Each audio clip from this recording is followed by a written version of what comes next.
오늘 하나님의 말씀은 야고보서 4장 10절입니다.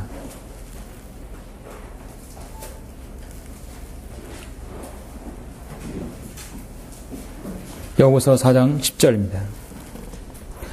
한 절입니다. 봉독해 올리겠습니다. 주의 목전에서 겸손하라. 주의 목전에서 겸손하라. 그리하면 주께서 너희를 높이실 것이라. 아멘. 네, 오늘 말씀을 위해서 기도드리겠습니다.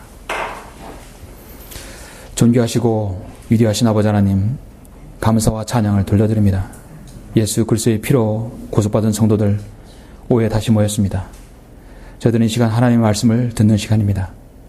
하나님의 말씀을 우리 마음판에 잘 새기게 해주시고 겸손한 마음으로 말씀을 받아서 또 실행에 옮기며 겸손으로 주님을 섬길 수 있는 우리 모든 성도님들 될 수 있도록 인도하여 주십시오.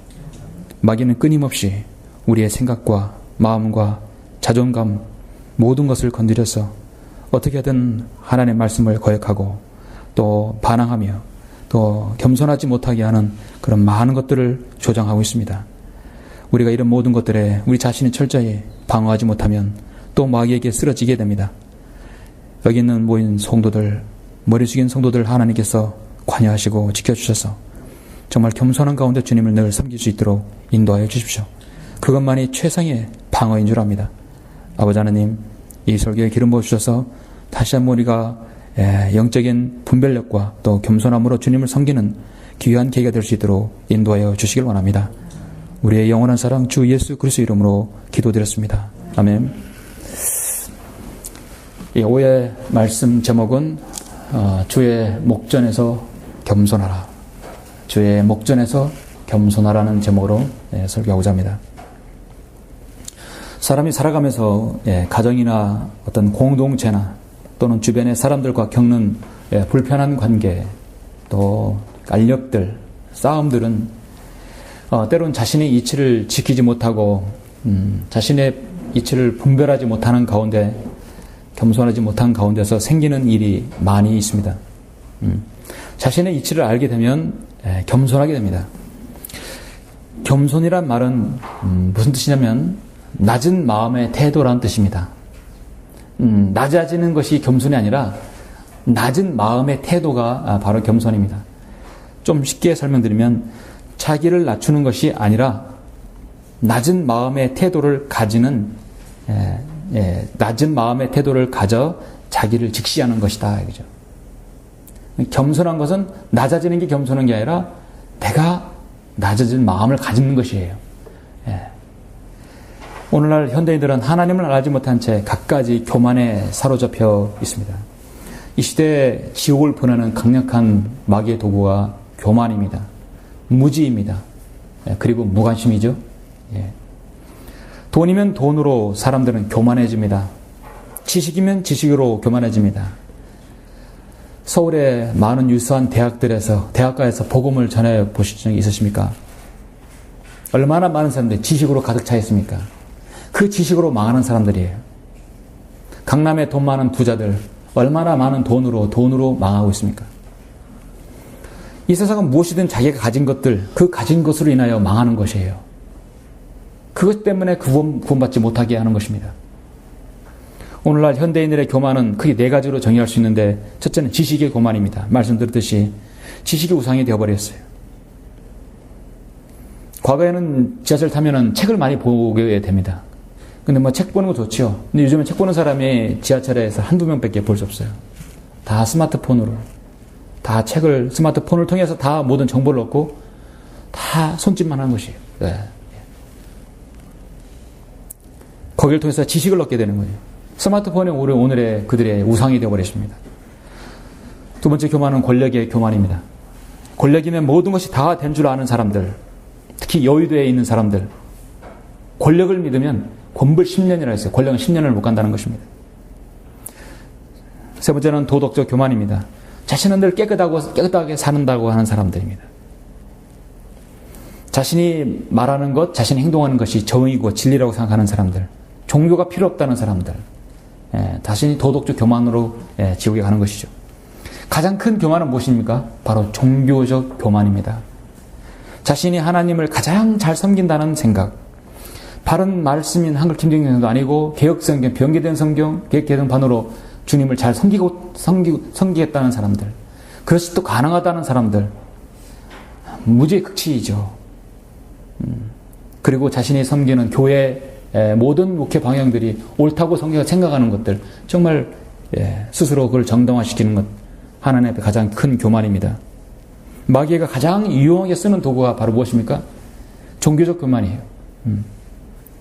욥기에서는 리비아단의 겉 모양이 비늘로 덮여 있는데, 여러분 그 용 보면 이렇게 그림 보면 비늘로 덮여 있잖아요. 욥기 41장에 뭐랬습니까? 용의 비늘은 뭐예요? 교만으로 덮여 있어요. 용의 비늘은 교만이에요. 그의 비늘은 그의 교만이라 봉한 것처럼 서로 닫혀 있도다. 뚫고 들어갈 수 없는 게, 가장 복음이 들어가기 힘든 것은 바로 교만인 것이죠. 그래서 용은 그가 높은 곳들을 바라보니 그런 모든 교만의 자식들을 다스리는 왕이니라 했어요.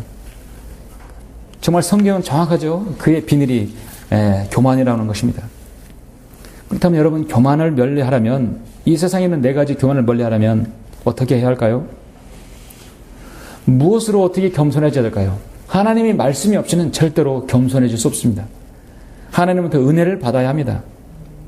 스스로 교만을 버리지 않고 낮아지지 않는 사람에게는 하나님께서 하나님의 방법으로 할 수밖에 없죠. 하나님께서 손 쓰게 되면, 손 하나 까딱하게 되면 이미 후회도 소용이 없습니다. 교만한 자를 낮추시게 하는 것은 하나님의 말씀이고 여러분 성령님과의 교제 가운데서 하시는 것이죠. 하나님께서 개입하시면 우리는 손쓸 수가 없는 것입니다. 오늘 우리는 성경에서 교만한 자를 하나님께서 거절하시고 겸손한 자를 찾으신다는 하나님 말씀을 우리가 한번 숙고하면서 우리가 더욱더 주님 앞에 겸손한 자세로 주님을 섬기기를 원하는 것입니다. 본문은 그리스도인이 반드시 마음에 담아야 할 하나님의 주문하신 말씀입니다. 제가 여러 위에도 참으로 훌륭하고 정말 너무나 중요한 구절들이 많이 있습니다. 7절에 보니까 하나님께 복종하라, 마귀를 대적하라, 그러면 그가 너희로부터 도망하리라. 하나님께 가까이 다가가라. 너무나 많은 부분이 있지만 다른 것은 다 제외하고 핵심이 되는 바로 겸손, 여러분이 그곳에 집중하기 위해서 야고보서 4장 10절만을 정했습니다. 주의 목전에서 겸손하라. 어디에서요? 목전에서. 그러면 주께서 너희를 높이시리라. 높이실 것이라 했습니다. 이 세상에서 강력한 그리스도의 군사로 주님께 쓰임받았던 사람들, 위대한 복음 전도자로 쓰임받던 사람들, 훌륭한 설교자로 쓰임받던 사람들, 신실한 성도들로 쓰임받은 사람들은 중요한 것은 지속적으로 하나님께서 그를 부르실 때까지 써야 됩니다. 꽤 많은 사람들이 그들의 교만으로 거꾸로 넘어져서 강력한 마귀의 바이러스, 바로 교만으로 인해서 하나님께서 촛대를 옮기시고 그의 사역을 그만 다 정지시킨 경우가 허다합니다. 왜냐하면 교만한 자는 하나님께서 쓰실 수 없습니다.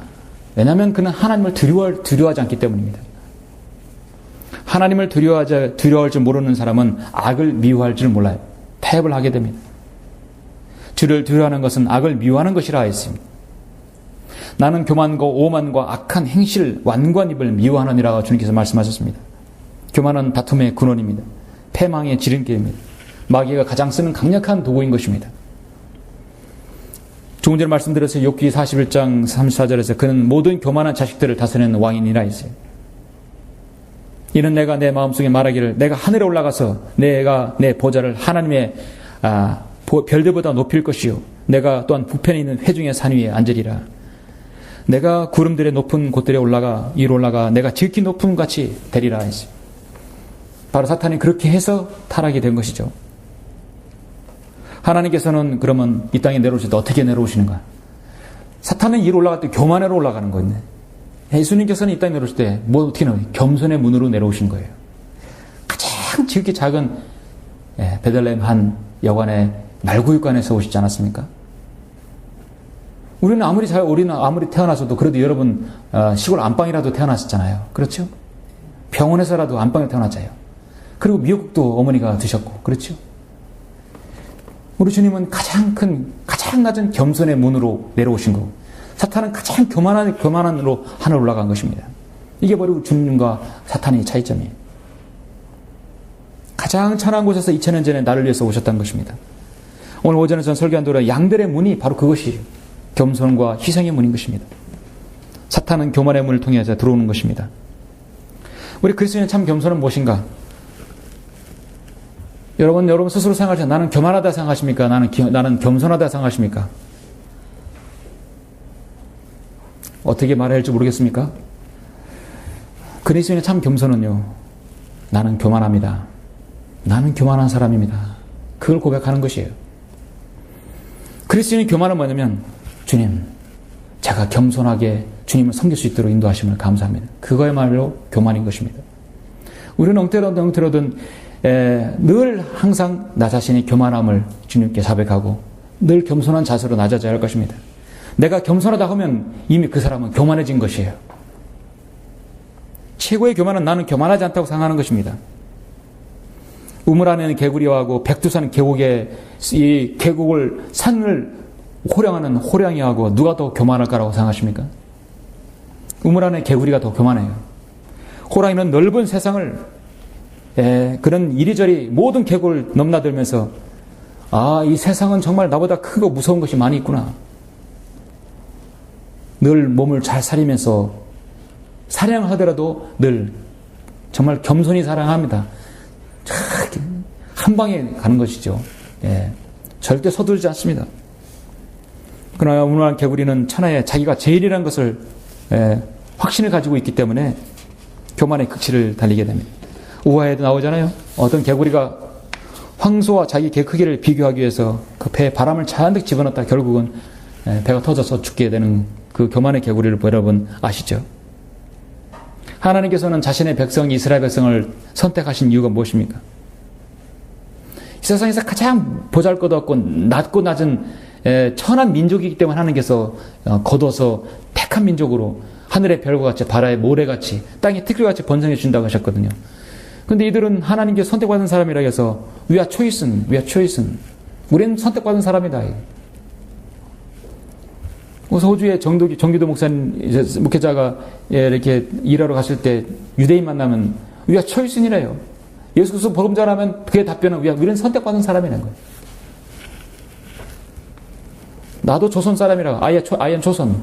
조선이나 초이슨이나 비슷하니까 난 조선 사람이라고. 그 사람은 you're chosen. I am 조선. 하나님께서는 교만을 다스리는 최고의 전문가입니다. 그렇게 교만한 이스라엘 백성이 광야에서 왜 40년을 왜 한마디로 광야에서 돌렸겠습니까? 그들의 교만을 다스리기 위해서예요. 홍해를 건너고 그들이 바로 다이렉트로 모압 안봉을 지나서 그 다음에 요단강을 건너서 그들이 카나안 땅으로 들어갔다면 자기가 잘났다고 생각했을 거예요. 왜 40년을 광야의 고난에서 그대로 돌렸겠습니까? 교만을 다스리기 위해서입니다. 신명기 8장 2절에서 그렇게 나오죠. 주 너희 하나님께서 이 40년 동안 광야에서 너를 인도하셨던 모든 길을 너는 기억하라. 이는 너를 겸손하게 하시고 시험하사 내가 주의 계명을 지키는지 그렇지 않은지 내 마음속에 있는 것을 알게 하려 하심이라 했어요. 광야에서 너를 인도하셨던 걸 기억하라. 왜 그러냐면 너를 내가 겸손하게 하기 위해서 그렇다는 것입니다.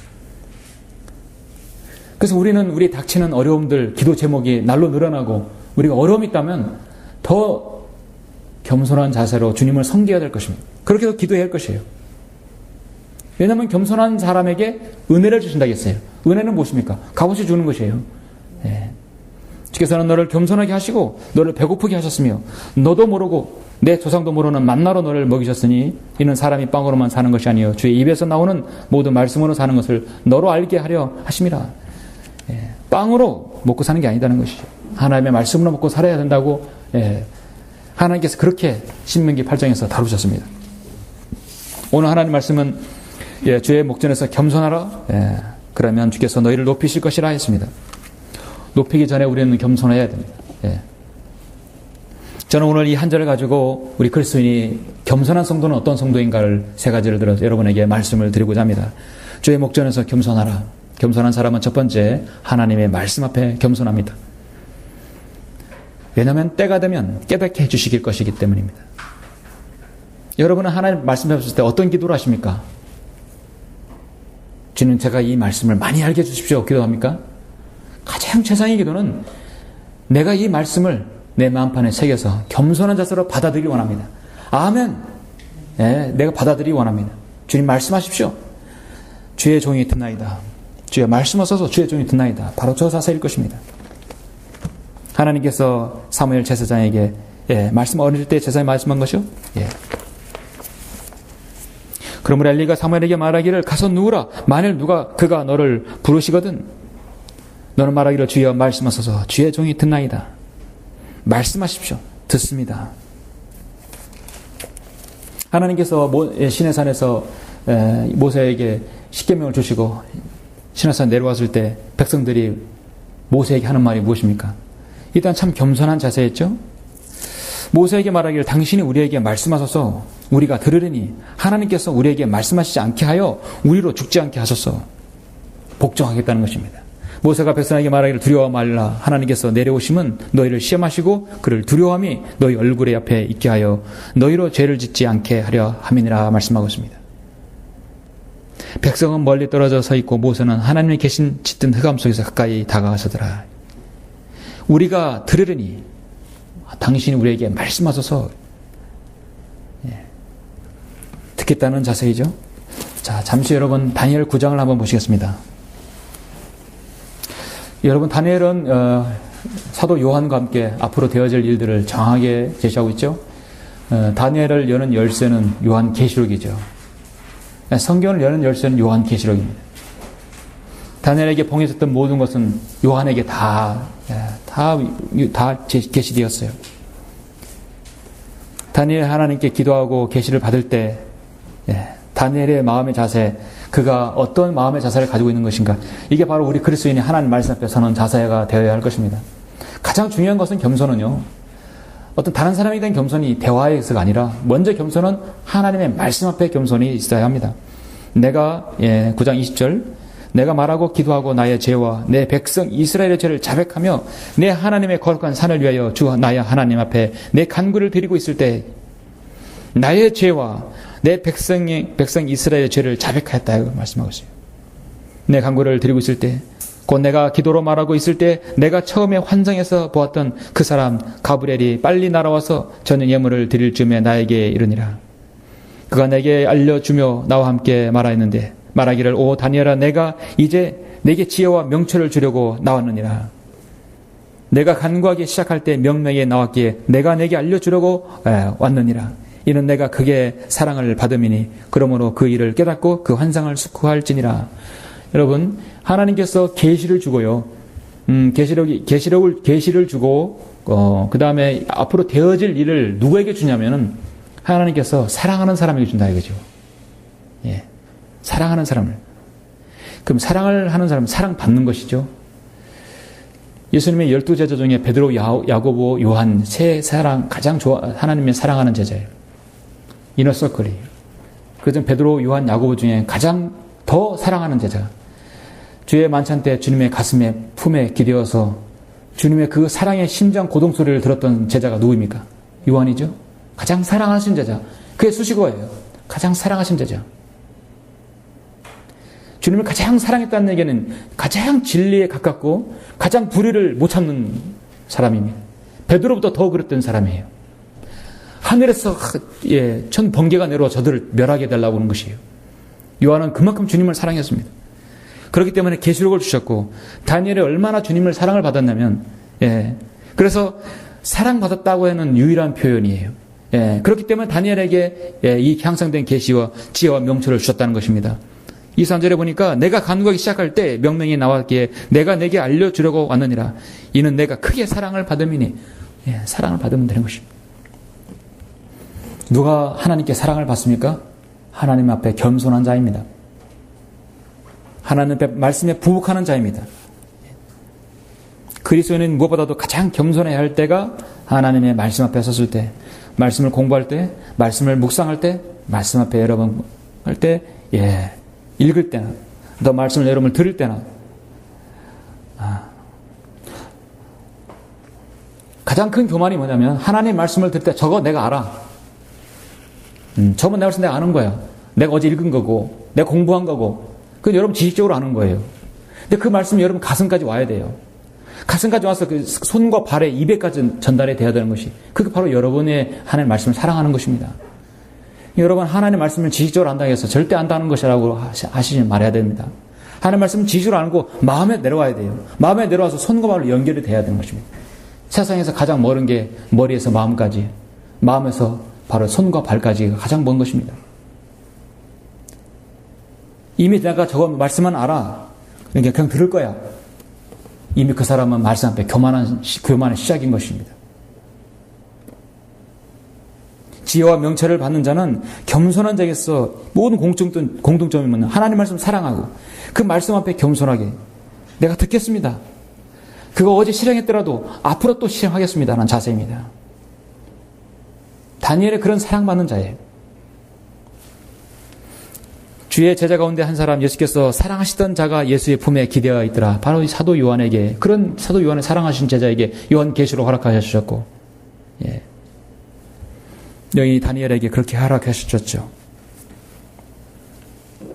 하나님께서 사랑하시는 자는 겸손한 자녀들입니다. 그러므로 너희는 하나님의 택함을 받고 거룩하고 사랑받은 자로서 자비로운 마음과 친절과 마음의 겸손과 온유와 오래 참음으로 옷 입으라 했어요. 예, 사랑받는 자가 다니엘하고 요한뿐만 아니라 바로 여러분 자신인 것입니다. 그렇죠? 그러면 여러분 마음의 겸손이 있어야 되는 것이죠. 누구든지 말씀을 듣기만 하는 자가 되고 행하는 자가 되지 아니하면 그는 거울로 자기의 타고난 얼굴을 보는 것 같으니 이는 그가 자기를 보고는 가서 즉시 자기가 어떻게 생겼는지 잊어버림이라. 이게 바로 교만이에요. 듣기만 하고 행하는 자가 되지 않았으면 안 되는 것이죠.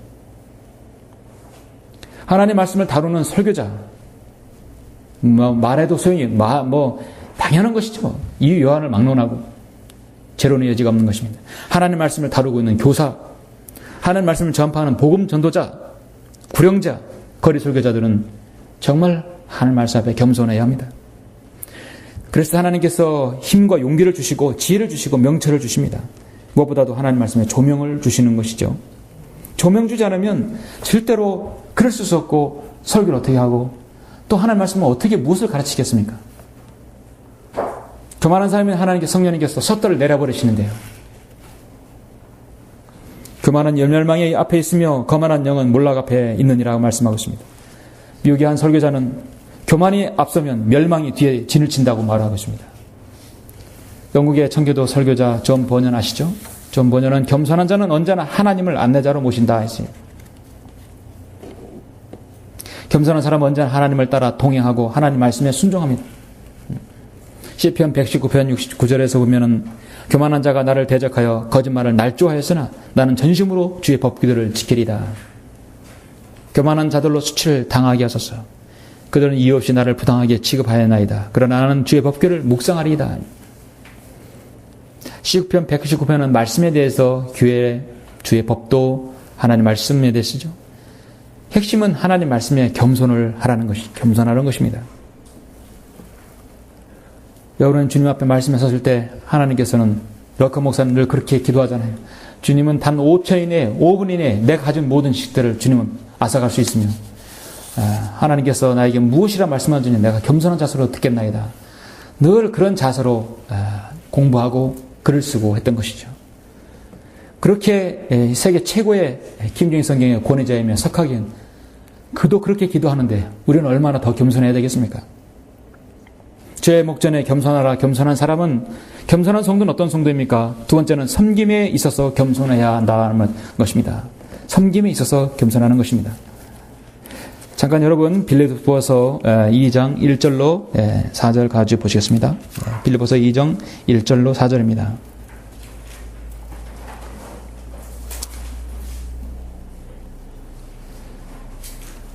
하나님과의 관계에 있어서 겸손하다면 두 번째는 성도에 있어서 섬김에 있어서 겸손해야 되겠죠. 그러므로 그리스도 안에 어떤 격려나 사랑의 이루나 성령의 교제나 인정이나 자비가 있다면 같은 생각이 되어 같은 사랑을 가지고 하나 되고 한 생각이 되어 너희는 나의 기쁨을 이루라.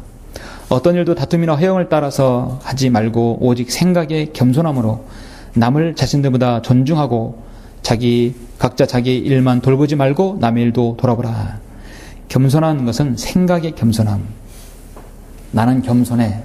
뿐만 아니라 나는 겸손 자세를 갖추는 것이죠. 예. 겸손은 사람에게 보이는 것이 아니라 하나님 앞에 보이는 것입니다. 야고보서 4장 10절에 보니까 주의 목전에서 겸손하라 그러면 주께서 너희를 높이실 것이라 했어요. 그 바로 위에도 역시 겸손에 대해 나오죠. 6절에서도 보면은 그러나 그가 더 많은 은혜를 주시느니라. 그러므로 그가 말씀하시기를 하나님께서 교만한 자들을 대적하시고 겸손한 자들에게 은혜를 주신다 분명히 말씀하고 있죠. 베드로전서 5장 5절에서 사도 베드로는 이와 같이 너희 젊은이들아 장로에게 복종하라. 너희 모두가 서로 복종하고 겸손함으로 옷 입으라 했습니다. 겸손함으로 옷 입으라. 이는 하나님께서 교만한 자들을 대적하시고 겸손한 자들에게 은혜를 주심이라 했습니다.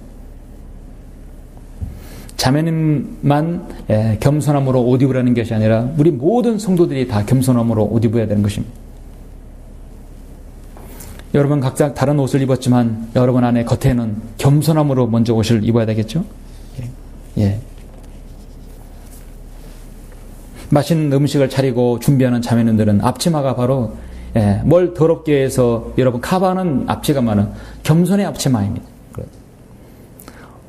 모든 지체들이 어떤 형태로든 주님을 섬기는 것에 있어서는 앞에 여러분 겸손으로 옷 입어야 할 것입니다. 그러므로 하나님의 능하신 손 아래에서 겸손하라. 때가 되면 그분께서 너희를 높이시리라. 베드로전서 5장 5절 6절에서 말씀하셨듯이 오늘 본문에서 동일하죠. 때가 되면 하나님께서 높여주실 것이라 말씀하고 있습니다. 잠언 16장 5절에서도 마음이 교만한 자를 여호와께서 주께서 미워하신다 했어요. 피차 손을 잡을지라도 벌을 면치 못하리라 했습니다. 마음이 교만한 자는 하나님께서 미워하신다 했습니다. 사람에게 보이기 위한 가시적인 겸손은 이선이죠. 우리는 서로 살아가는 사람 간의 의사소통을 할 때 겸손한 태도로 서로의 세련된 모습을 보여주기도 하고 또 마음속에 있는 것들을 이렇게 보여주려고 노력을 합니다. 그러나 실질적으로 그 당사자가 없을 때 우리 행동이 정말 그 행동이죠. 이선이 드러나지 않아야 할 것입니다. 겸손은 이선이 안 맞아야죠.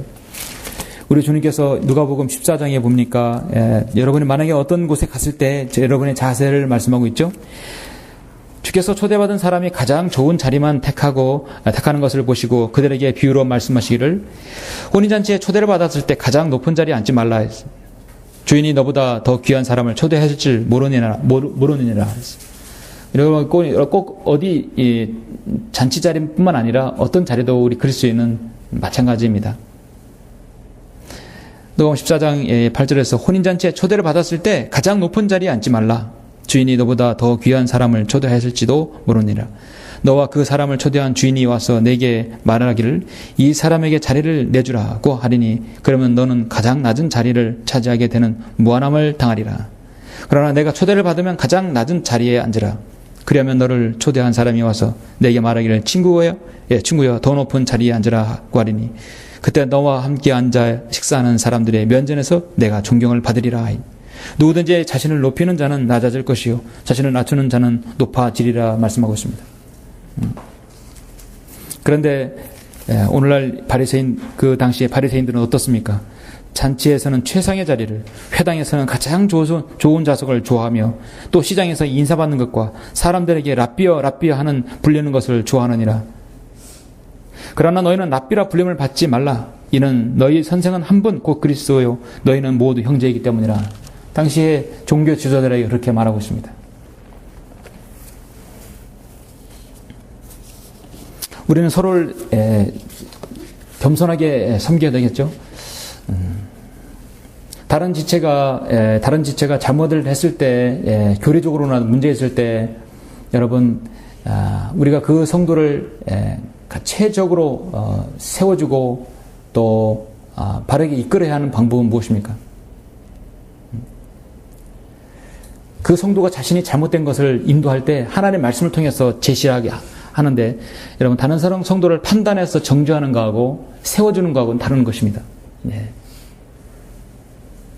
교리적으로 분명히 잘못된 것이라든지 교회를 대적한다든지 하나님 말씀이 권위에 부복한다든지 그런 부분은 정확하게 여러분 성경을 들어서 제시하는 것이에요.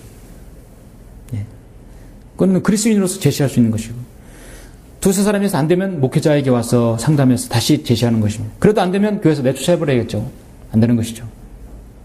그러나 한 성도를 세워주는 건 다른 것입니다. 그렇죠?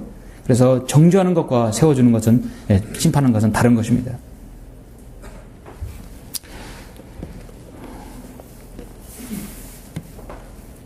마태복음 11장 18절에 주님은 난 마음이 온유하고 겸손하다 했어요.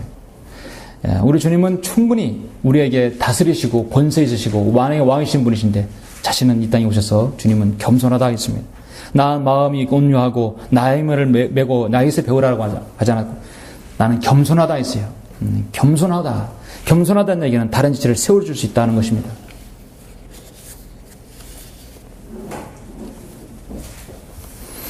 자신이 다른 지체보다 더 뛰어나다고 생각하는 그 생각에서 세워주는 것이 아니라 나도 당신처럼 평이한, 나도 부족한 사람이다. 나도 겸손한 자세로 상대방을 채워주는 그것이야말로 겸손의 자세이죠. 그것이 바로 겸손으로 옷 입으라는 것입니다. 주님 목전에서 겸손한 사람은 어떤 성도입니까? 세 번째는 매우 우리 자신에게 좀 필요한 말씀이라고 봅니다. 자신이 맡은 일에 묵묵히 수행하라 하는 것입니다. 우리에게 맡긴 일을 묵묵히 수행하라. 겸손한 사람은 아무것도 안 하는 사람이 아니에요. 겸손한 사람은 게으른 사람이 아니에요. 겸손한 사람은 추진이니까 그 일을, 자신의 맡긴 일을 밀어붙이는 것입니다. 그것이 옳은 일이고 하나님께서 추인하신 일이라면 묵묵히 수행하는 것입니다. 여러분 에베소서 4장 1절을 한번 보시겠습니다. 4장 1절 3절 보시면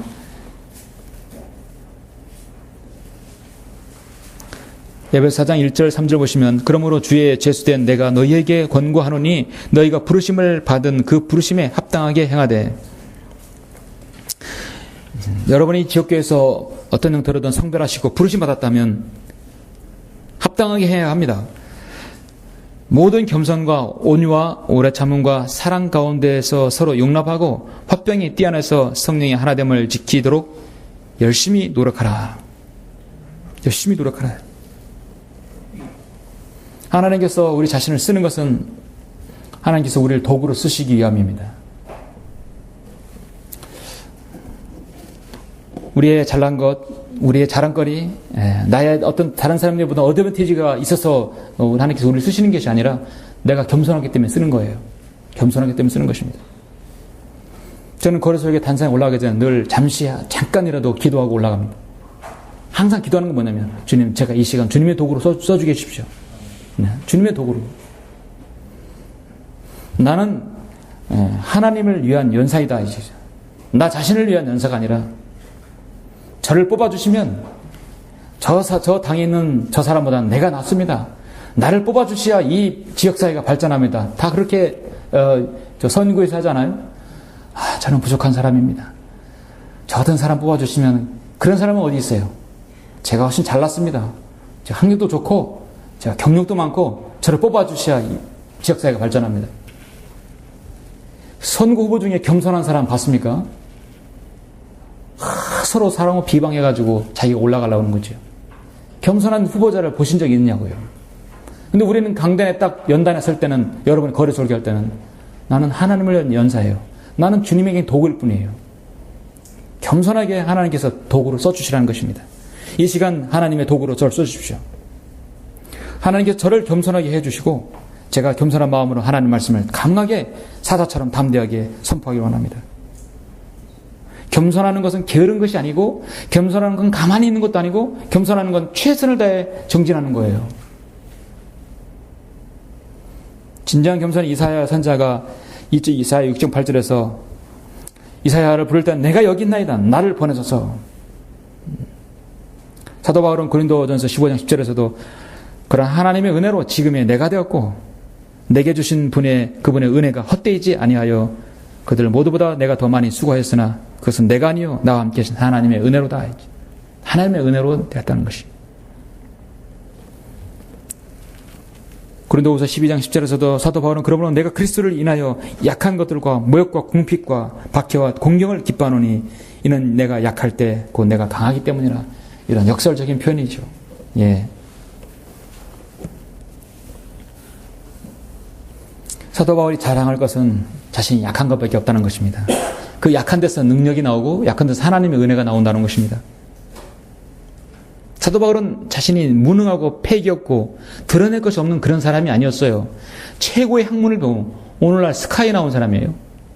경기고 서울대 법대에서 최고의 학문을 배운 사람이에요. 그 문화에서 최고의 학문을 배운 사람이에요. 그런데 그가 나의 약한 것과 모욕과 궁핍과 박해와 공경을 내가 기뻐해서 거기서 내가 강한 것이 되고 주님의 능력을, 사역을 능력 있게 수행한다는 것입니다. 이런 사도 바울의 이런 대변환이 어디 있습니까? 바로 우리 그리스도인이 그렇게 할 수 있는 것이죠. 정말 성경을 믿는 그리스도인은 세상에서 그 무엇을 했다 할지라도 어떤 자리를 있다 할지라도 그 자리가 교회에서 유지되지는 않습니다. 그 교회에서 유효하지는 않습니다. 그건 다 세상 것이 알아주는 것이지만 교회 안에서는 겸손한 가운데 주님의 도구로 쓰임받는 것이 그것이 정말 겸손히 자신의 맡은 일을 묵묵히 수행하는 것입니다. 그런 성도가 성경으로부터 존경받고 인정받고 많은 사람들이 좋은 평판에 오르내리기를 원하는 것이죠. 예. 자기의 연약함을 고백하고 겸손히 간구할 때 하나님께서 능력을 주시는 것입니다. 사랑하는 성도 여러분, 마태복음 11장 29절에 나는 마음이 온유하고 겸손하다 했어요. 겸손하니까 내 멍에를 메고 나에게서 배우라 했어요. 그러면 너희 혼의 쉼을 얻으리라 말씀하고 있습니다. 겸손은 자기를 드러내지 않습니다.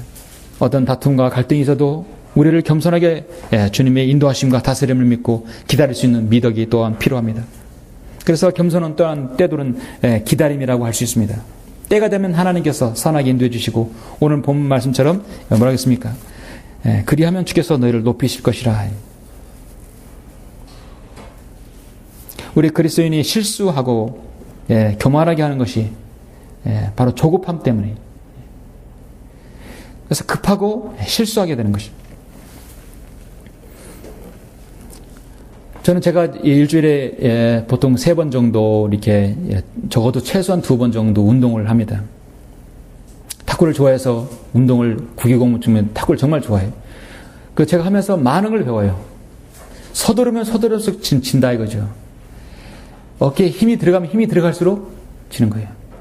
탁구는 팔에 어깨에 힘 빼는데 3년 걸리고 서두르지 않는데 5년 걸리고 그래서 8년은 돼야 저 사람이 탁구 좀 친다. 좀 고수 반열에 오르는 것입니다. 저는 이제 3년 됐으니 멀었죠. 아직도 맨날 고수들이 어깨 힘 들어간다고 어깨 힘 딱 주고 서두르면 실수하고 공이 나가는 것이죠. 세상에서 가장 가벼운 공을 다루는 구기 종목 아닙니까? 정말 저는 그걸 하면서 때로는 구원받지 않는 그런 사람들한테 많은 것을 배워요. 정말 겸손한 운동이에요. 겸손한 운동이에요. 자신이 잘 치면 잘 치는 대로 점수를 내어주고 시작하잖아요. 선수급은 1부라고 그래요. 1부, 2부. 1부는요. 6대 0부터 시작해요. 11점 게임에서 6대 0부터 시작합니다. 전 대다수 1부, 2부하고 치게 되면 5대 0, 6대 0부터 시작해요. 얼마나 겸손해요. 내가 잘 치니까 6점 접어줄게 하고 시작을 하는 거예요. 0대 0으로 치는 거 없어요. 잘 치면 잘 치는 대로 그 점수를 접어주는 것이에요. 절대 그렇다고 해서 그 사람도 어깨에 힘들어하지 않아요. 어깨에 누가 힘들어하냐. 이제 시작한 사람들이 한 3, 4년 된 사람들이 어깨에 힘들어하는 거예요. 어깨에 힘들어하는 건 그리스도인의 우리 자세도 좋지 않죠. 실수하게 하고 교만하게 하는 것입니다. 여러분 그림이라도 혹시 보신 적 있으신지 모르지만 이렇게 여러분 고요한 그 호숫가 그런 데가 요즘 우리나라에 별로 없죠. 고요한 호숫가에 보면은 가장 높은 나무가 반듯하게 높은 나무가 호숫가에서는 가장 낮게 이렇게 들이워져요. 가장 호숫가에 길은 것은 뭐냐면 가장 낮은 나무가 가장 호숫가에 길게 보인다고 합니다. 높은 곱게 뻗은 나무일수록 호숫가에서는 가장 높게 보이는 것이죠. 이 하늘나라에서 가장 천하게 여기는 게 무엇입니까?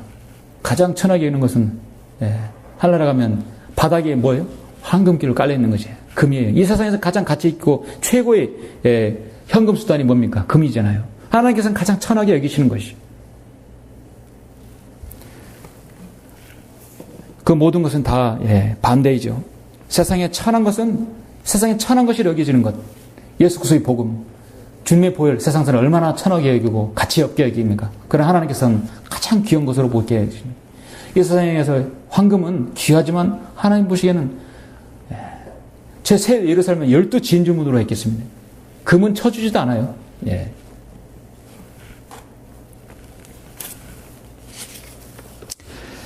저 교재실에 보면은 겸손한 섬김을 위한 필요 조건 해서 제가 5장을 해놨는데 여러분 혹시 보신 적 있으십니까? 예, 여러분 필요하시면 가져가시라고 제가 여유 있게 해놨어요. 겸손한 섬김을 위한 필요 조건, 버먼 모텐스라는 설교자가 썼는데 너무 참 귀에 담아 들을 말씀이 있어서 소개합니다. 겸손한 섬김을 위한 필요 조건. 자립적이지만 자족하지 않고, 열정적이지만 자기 본의적이지 않고, 확고하지만 완고하지 않고, 재치가 넘치지만 소심하지 않고, 심각하지만 시무룩하지 않고, 충성스럽지만 분파적이지 않고, 움직일 수 없지만 정체되지 않고, 품이 있지만 과민하지 않고, 인정 많지만 성미 급하지 않고, 꼼꼼하지만 완벽주의자가 아니고, 훈련되었지만 무리하게 요구하지 않고, 관대하지만 쉽게 속지 않고, 얌전하지만 약하지 않고, 유머러스러하지만 들썩 법석되지 않고, 친절하지만 격식을 차리고, 거룩하지만 더 거룩한 채 않고, 분별력이 있지만 비판적이지 않고, 앞서가지만 우쭐대지 않아야 한다. 이게 바로 겸손한 성님을 위한 필요 조건이라는 것입니다. 정말 맞는 말씀이죠? 예. 결론적으로 겸손한 사람은 자신의 부족함을 먼저 아는 사람입니다. 나를 보는 거예요. 오전 성경 공부 때 나를 보듯이 나 자신을 스스로 볼 수 있는 사람입니다. 교만한 사람은 늘 나의 장점만을 생각합니다. 교만한 사람은 다른 사람이 어떻게 저 사람이 넘어지고 그런 것만 단점만 보게 되는 것이에요. 그래서 먼저 자신의 단점을 볼 수 있고 그것을 여러분 해결할 수 있어야 하죠. 겸손한 사람은 말씀 앞에 겸손하면서 섬김에 있어서 겸손하고 자신이 맡은 일을 묵묵히 지속적으로 겸손함으로 수행하는 것입니다. 주님께서는 여러분의 체질과 여러분의 성향들, 여러분의 자세, 여러분 모든 것을 다 꿰뚫고 보십니다. 시편 103편 14절에서요. 여러분이 어떤 사람인지 다 주님은 헤아리고 계십니다. 여러분이 닥쳐진 현재 일에 주어진 일에 감사하고 그것이 여러분에게 고난이 오고 어려움이 온다면 내가 주님 앞에 엎드려야 할 시간이구나. 엎드려야 할 때구나. 그렇게 생각하시면 주님께서 언젠가는 여러분을 높여주시고 간증이 있는 그리스도의 삶으로 인도해 주실 것입니다. 여러분의 그런 겸손의 열매가 지속적으로 열매 맺기를 또 가지시기를 간절히 바랍니다. 기도하시겠습니다.